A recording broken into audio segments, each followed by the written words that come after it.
নমস্কাৰ ওয়েলকাম কৰিছো আমাৰ ইউটিউব চেনেল ইউডি মটৰছলৈ আজি আপোনালোকৰ কাৰণে লৈ আহিছো Tata safari XZA plus 2022 model হয় গোটে গাড়ীখনৰ কন্ডিশনটো দেখাই দিম ভিডিওটো শেষলৈকে চাই থাকিব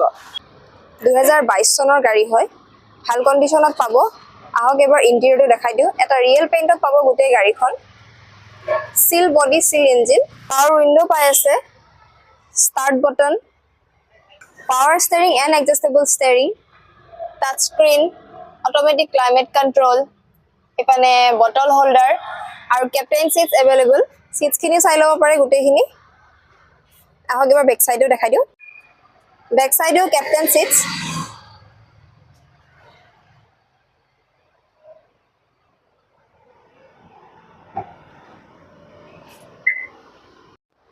একদমে শোরুম কন্ডিশনত পাই আছে আপোনালোকে গুটে গাড়ীখন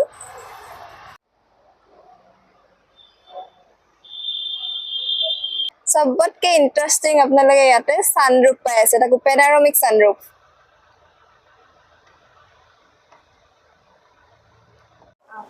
তো গুটে গাড়ীখনৰ কন্ডিশনটো আপোনালোকক দেখাই দিলো কেনেকুৱা পাছে জনাবলৈ নাপাহৰিব আৰু যদি ভাল লাগিছে তেন্তে হলে স্ক্ৰিনত দিয়া নম্বৰত যোগাযোগ কৰিব আৰু নহলে আমাৰ ডিলাৰটো ভিজিট কৰিব পাৰে গাড়ীখন চাই যাবহি পাৰে আমাৰ ডিলাৰখন আছে 6 mile VIP road Borbari Guwahati তেন্তে হলে আজিলৈ আহিছো নমস্কাৰ